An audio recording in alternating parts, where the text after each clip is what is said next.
तो जी ये आ गया पहला चेक पॉइंट। यहाँ पे अभी हम अपनी एंट्री कराएंगे कि अभी हमें पुलिस वालों ने रोका था। उनके रोकने की वजह ये थी कि ये वाला रूट इन्होंने वन वे कर रखा है। सुबह 6 बजे से लेकर 10 बजे तक आप इस रूट पे आ सकते हो, इधर से चले, और बाकी के टाइम में उधर से ऑन रहता है। तो उन्होंने बिल्कुल ही मना कर रहे थे।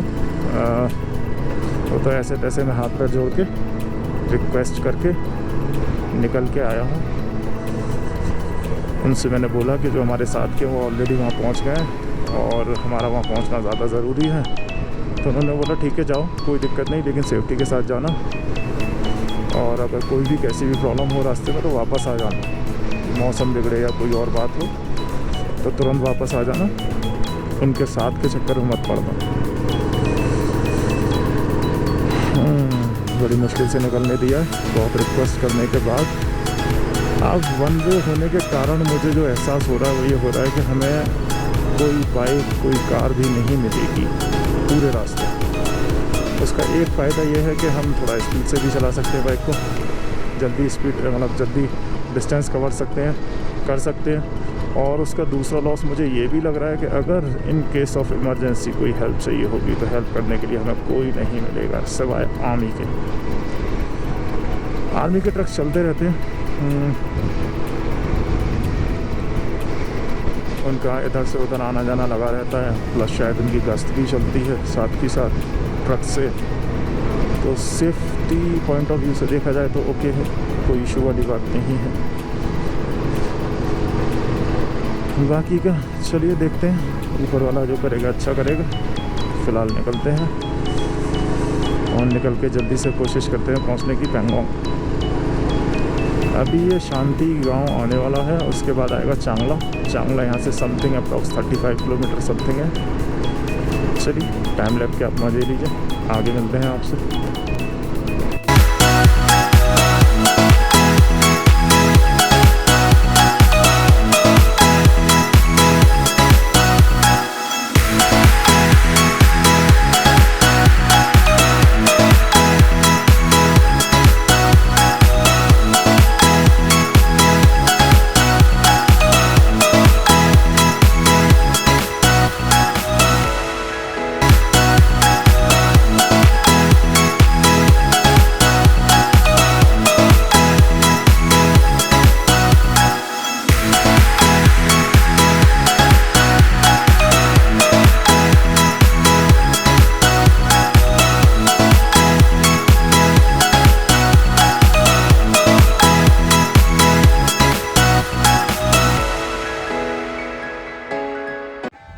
मौसम बहुत ज़्यादा ख़राब हो गया था, सामने से कपल देखे तो मुझे लगा इनसे जानकारी ले लूँ कि आगे का रास्ता कैसा है, माहौल कैसा है आगे का, बर्फ़ ज़्यादा तो नहीं है या रोड पे जम तो नहीं गई। फिर क्या था, ठंड इतनी ज़्यादा लग रही थी कि मैं बता नहीं सकता। मुझे लगा कि चलो जल्दी से जितना थोड़ा सा अपने आप को पैकअप हो सकता है पैकअप करने की कोशिश करूँ। फॉर एग्जांपल जैसे कि मेरे नी गार्ड थे, नी गार्ड बांधे की थी, घुटनों में ठंड लग रही थी मुझे, मैंने ग्लव्स पहने अपने जितना जल्दी हो सकता था ताकि हाथों में भी जो ठंडी हवा लग रही थी उससे मैं थोड़ा सा सेफ्टी से बच सकूँ। हम बहुत ज़्यादा बिगड़ गया है, बहुत तगड़ी हवा चल रही है ठंडी, और ऊपर से बर्फ़ और पड़ रही है वो अलग।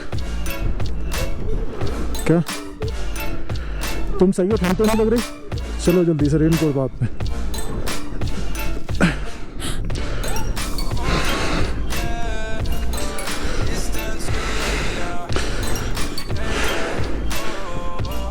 मौसम बहुत ज़्यादा बिगड़ गया, सांस लेने में दिक्कत हो रही है, समझ में नहीं आ रहा डिसीजन अभी निकलने का सही था या गलत था, रुकूं या भागूं या वापस जाऊं।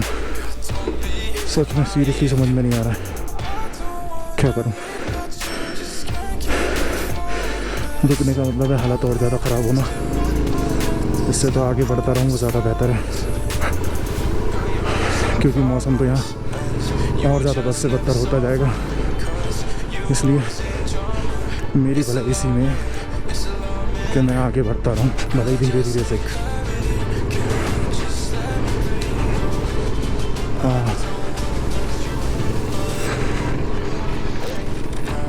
अच्छा है, मुझे थोड़ी सी ठंड कम लगती है नॉर्मली, और राखी आज फुल्ली पैक्ड है।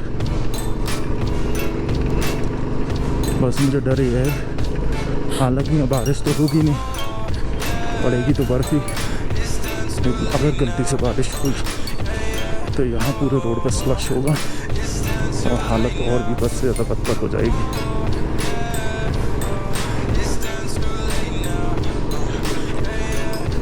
क्योंकि हेलमेट के अंदर से मैं अभी रोड को ठीक से देख नहीं पा रहा हूँ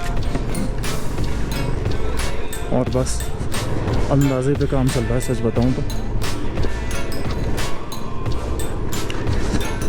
80% में नहीं देख पा रहा हूँ, क्या ये कहूँ कि 75% में सिर्फ अंदाजे पर चल रहा हूँ मैं। मौसम बिगड़ता ही जा रहा है, समझ में नहीं आ रहा ऊपर जाना चाहिए या नहीं जाना चाहिए, वापस लौट जाना चाहिए मुझे। चलिए आगे बढ़ते हैं, देखते हैं क्या होता है।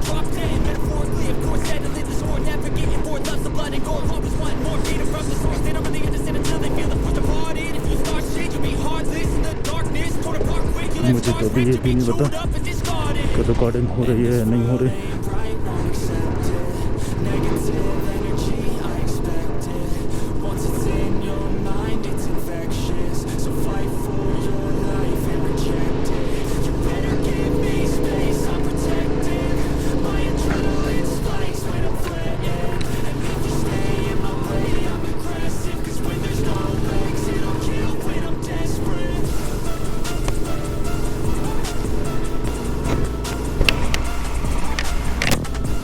ताकि बारिश है, ये बारिश है, बर्फ है तो यार रेनकोट निकाल लेना चाहिए फिर तो, कहीं ऐसा ना हो कपड़े गीले हो जाए।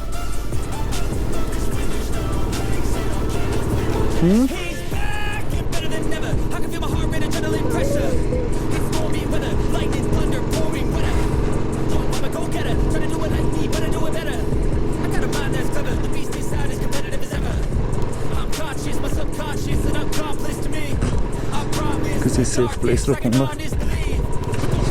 सीरियसली हेलमेट नहीं पता पड़ रहा कि बारिश हो रही है या फिर बर्फ़ पड़ रही है। राखी बता रही है बर्फ़ पड़ रही है।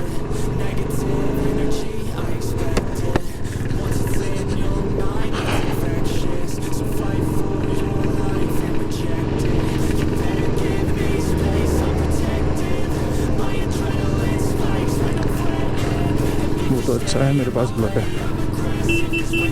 और कोई बाइक होती तो शायद वो दम तोड़ चुकी होती हूँ। वेदर कंडीशन बहुत हो गए हैं यहाँ पे, और सबसे बड़ा प्रॉब्लम ये है कि पूरे रूट पे होती कौन सी जगह, हाँ चांगला,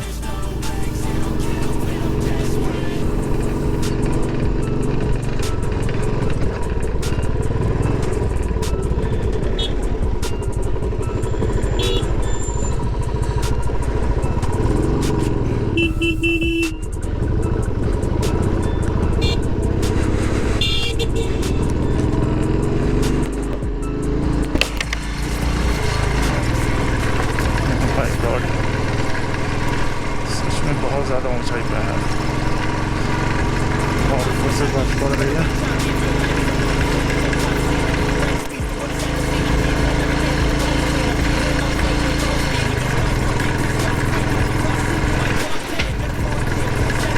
तारीख उन लोगों की, ये लोग बर्फ में भी काम कर रहे हैं।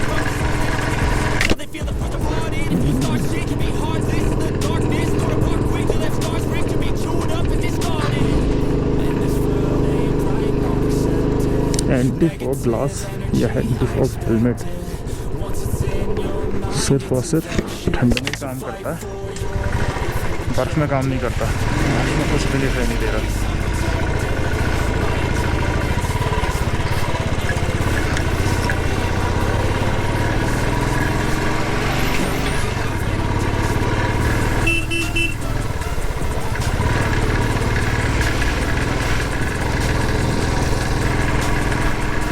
सभी लोग ऑलमोस्ट अपना काम बंद करके बैठ चुके हैं।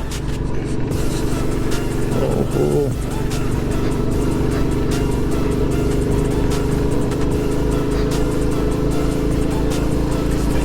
जैसी बड़ी टफ जॉब है इन लोगों की। ऐसी वेदर कंडीशंस में सरवाइव करना ही बड़ा टेढ़ी खीरा। ऊपर से ये लोग सरवाइव ना करके काम भी कर रहे हैं, ये अपने आप में बहुत ज़्यादा चैलेंजिंग है। मैं बाइक बिल्कुल भी तेज़ नहीं चला रहा हूँ क्योंकि एक तो मेरा हेलमेट में मुझे सारी चीज़ें साफ नहीं दिख रही हैं, और अगर मैं हेलमेट खोल देता हूँ तो फिर आंखों में बर्फ़ जा रही है, वैसे ही कुछ नहीं दिखाई दे रहा। लेकिन कभी कभी खोल रहा हूँ, कभी कभी बंद कर रहा हूँ ज़रूरत के अनुसार।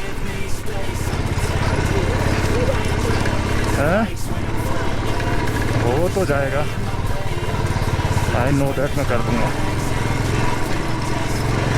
अच्छा है बर्फ़ है क्योंकि कपड़ों पर रुक नहीं रही है, और बर्फ़ भी छोटे छोटे दाने हैं, बहुत ज़्यादा बड़े वाले नहीं हैं।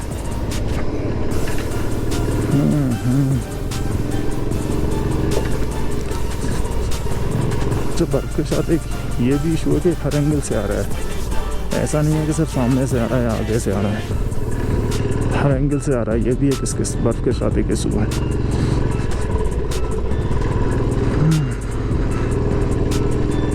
हवा पीछे की चल रही है, लेकिन अगर हेलमेट खोल देता हूँ तो आंखों में लगती है फिर बर्फ़।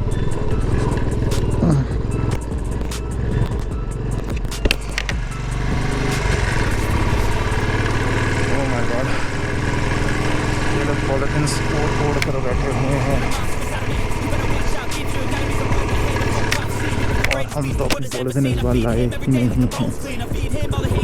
टेक्निकली लानी चाहिए थी, और हमारे पास पॉलिथीन होती तो हम भी उसे ओढ़ के बैठ जाते साइड में बैठ के। लेकिन चलिए क्या कर सकते हैं, फिर हम तो आगे ही निकल सकते हैं, और कोई चारा है नहीं हमारे पास आगे निकलने के सिवाय। बस चलते जाते हैं धीरे धीरे से। Slow progress is better than no progress. Okay, आराम से भाई लोग बहुत ज़्यादा खा रहे हैं, एक से मैं हेल्मेट पे चला पा रहा हूँ। सीधा आँखों में बर्फ लग रही है। रोड ज़्यादा ख़राब है, लास्ट टाइम मैं जब आया था तब इतना ज़्यादा ख़राब नहीं था रोड, और शायद मैं इस वाले रास्ते से गया भी नहीं था, दूसरे रास्ते से गया था।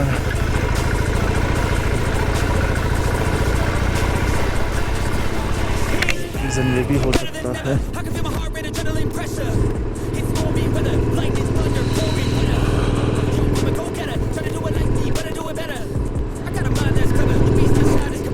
लेकिन चलिए, जो मेरी एक ख्वाहिश थी बर्फ़ गिरते हुए देखने की, वो पूरी हो गई। और उसके साथ साथ एक एक्स्ट्रा कि ऐसी हालत में बाइक चलाने की जो ख्वाहिश थी वो भी पूरी हो रही है।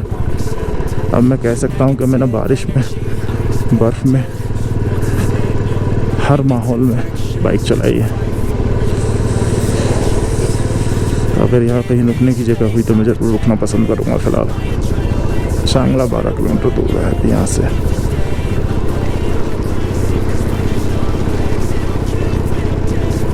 TCP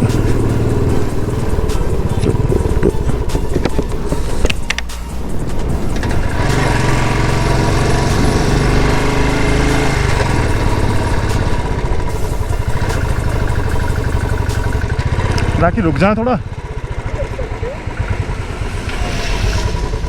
ये टेंपल है, टेंपल पे रुक जाते हैं, ठीक है ना।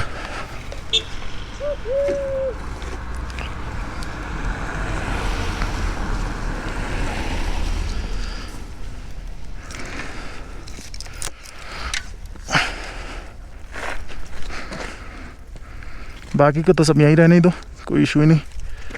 टेंपल है, अंदर ही चलते हैं, देखते हैं।